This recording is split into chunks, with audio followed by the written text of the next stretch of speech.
यह Bible in one year का हिंदी प्रकरण है। 133वां दिन, निराश समयों से कैसे निपटें। मुझे नहीं लगता है कि ऐसे बहुत से स्थान हैं जहां पर गोली की आवाज आती है और उड़ता हुआ रॉकेट लगता है, लेकिन हमारे लिए संदेश बहुत सरल है।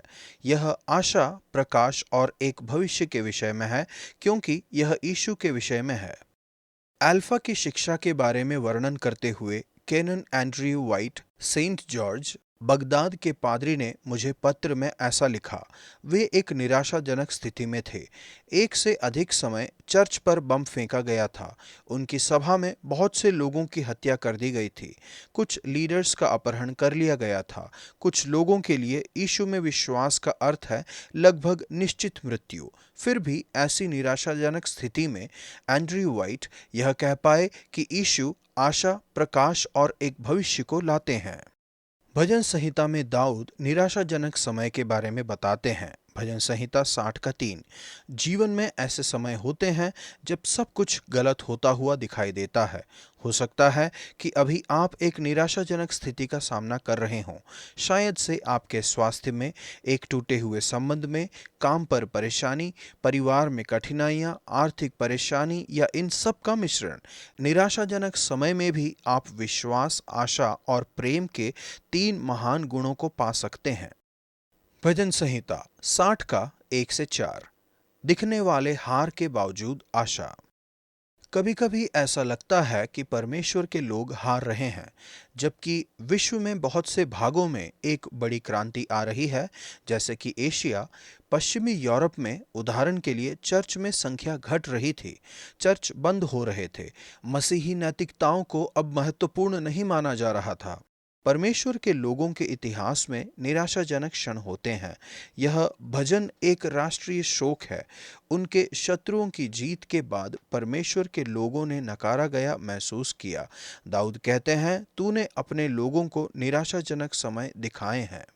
वह एक भूकंप के चित्र का इस्तेमाल करते हैं उस निराशा और अनिश्चितता का वर्णन करने के लिए जिनका उन्होंने सामना किया। तूने भूमि को कंपाया और फाड़ डाला है, उसकी दरारों को भर दे, क्योंकि वह डगमगा रही है। जीवन के सभी क्षेत्रों में गड़बड़ी का वर्णन करने के लिए आज उसी चित्र का इस्तेमाल किया गया है। अर्थव्यवस्था, संस्थाएं, विवाह और समुदाय की अस्थिरता को अक्सर कांपने और डगमगाने के रूप में देखा जाता है। फिर भी एक आशा है। दाऊद लिखते हैं, तूने अपने डरवैयों को झंडा दिया है कि वह सच्चाई के कारण फहराया जाए। परमेश्वर ने एक स्थान नियुक्त किया है जहां पर उनके लोग परमेश्वर की सुरक्षा में शरण पा सकते हैं और परमेश्वर में निर्भीक हो सकते हैं, यहां तक कि निराशा के समयों में भी। धन्यवाद परमेश्वर, क्योंकि निराशाजनक समयों में भी मैं आपकी सुरक्षा में शरण पा सकता हूँ। नया नियम, यूहन्ना 7 का 45 से 8 के 11 तक। आरोप के बजाय प्रेम। क्या विवाह के बिना शारीरिक संबंध स्वीकार योग्य है या यह पाप है? यदि यह पाप है, तो जो शारीरिक पाप करने वालों के प्रति हमारा कैसा बर्ताव होना चाहिए? यौन संबंधी नीति शास्त्र के विषय में वाद विवाद आज निरंतर हमारे समाचार पत्रों और दूसरी मीडिया के माध्यम को भर देते हैं। यीशु के वचन आज उतने ही महत्वपूर्ण हैं जितना कि वे 2000 साल पहले थे। यीशु के बोले गए वचनों में सबसे महानतम वचन है ऐसे वचन जिनकी आप आशा करेंगे कि परमेश्वर कहें। मंदिर के पहरेदारों ने कहा, किसी मनुष्य ने कभी ऐसी बातें नहीं की। यह बहुत दुख की बात है कि कुछ धार्मिक लीडर उन्हें पहचान नहीं पाए और जो यीशु में विश्वास करते थे उन्हें ये लोग ऐसे कहते थे। यह महिला जो व्यभिचार करते हुए पकड़ी गई थी, उसने अवश्य ही पूरी तरह से निराशाजनक महसूस किया होगा। हार से उदासी आ सकती है, यह नैतिक सफलता से भी आ सकती है। अवश्य ही वह इन दो चीजों का अनुभव कर रही थी, आत्मग्लानि, शर्म से भरी हुई और मृत्यु का डर। दोष लगाने वालों ने यीशु को एक प्रश्न पूछकर फंसाने की कोशिश की। यीशु सबसे अद्भुत, स्मरणीय और विश्व के इतिहास में अक्सर बोले जाने वाला उत्तर देते हैं, तुम में जो निष्पाप हो वही पहले उसको पत्थर मारे। यीशु ने उसके व्यभिचार को नजरअंदाज नहीं किया, ना ही उन्होंने इसे क्षमा न किए जा सकने वाले पाप के रूप में देखा। उन्होंने दर्शाया कि दूसरों पर दोष लगाना कितना आसान है, जबकि अपने स्वयं के हृदय में उसी पाप के द्वारा हम दोषी होते हैं। यह हमारे जीवन के बहुत से क्षेत्रों में लागू हो सकता है।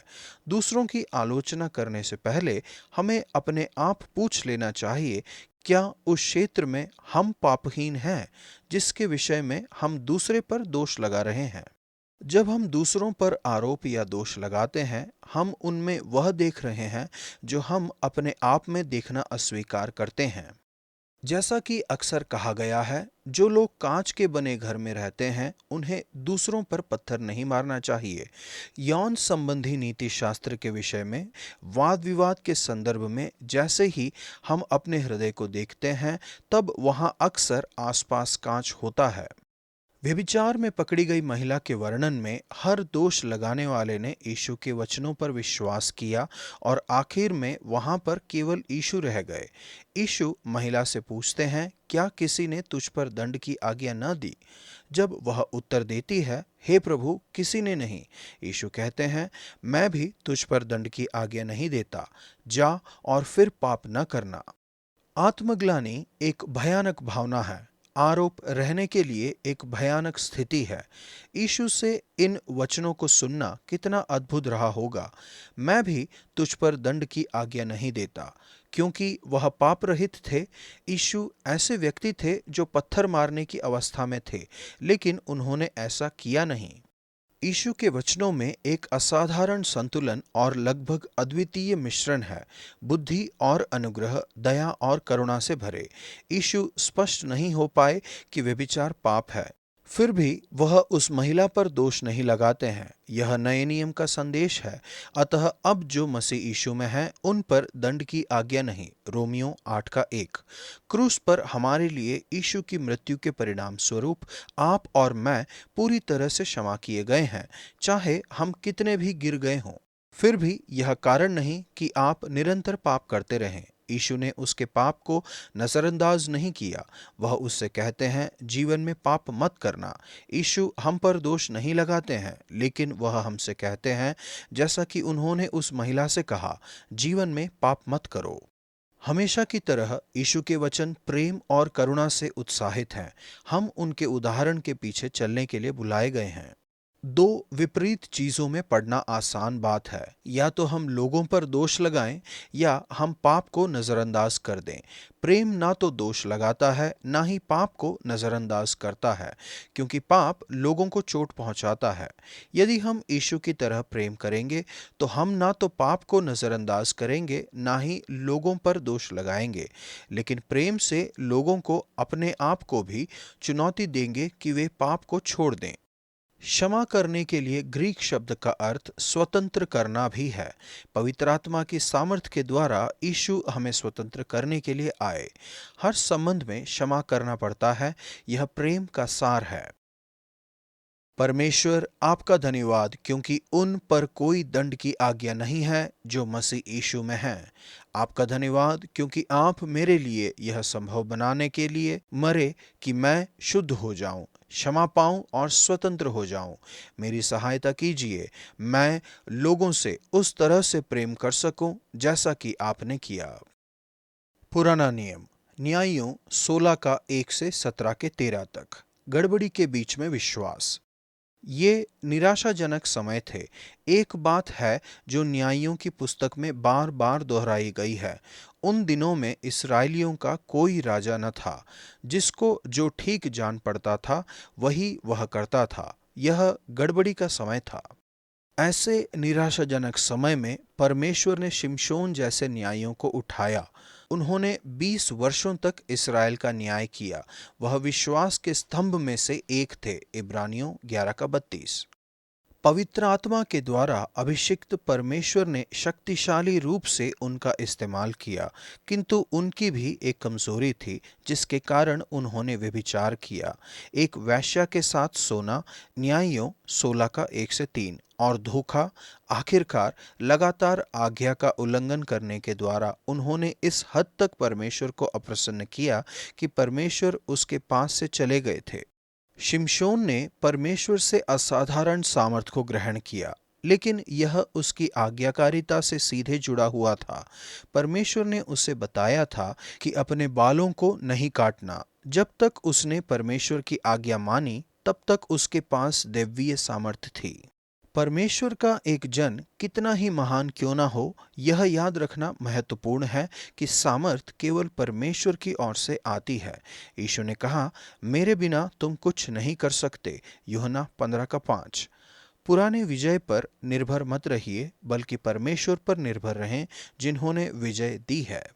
लगातार प्रलोभन के बाद शिमशोन ने हार मान ली और दलाइला को अपनी सामर्थ का राज बता दिया। यद्यपि उसे स्पष्ट रूप से पता था कि वह उसका लाभ उठाएगी, उसने उसके बाल काट दिए और शिमशोन की सामर्थ चली गई। न केवल समाज अस्त व्यस्त था, लेकिन शिमशोन अपने जीवन में अत्यधिक निराशा के बिंदु पर पहुंच गए थे। वह बंधन में थे, वह अंधे हो गए थे और उन्हें बंदी बनाने वाले उनका तमाशा बना रहे थे। न्यायियों 16:21-25।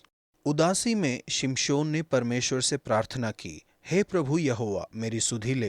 हे परमेश्वर, अब की बार मुझे बल दे। और परमेश्वर ने उसके विश्वास की प्रार्थना सुनी।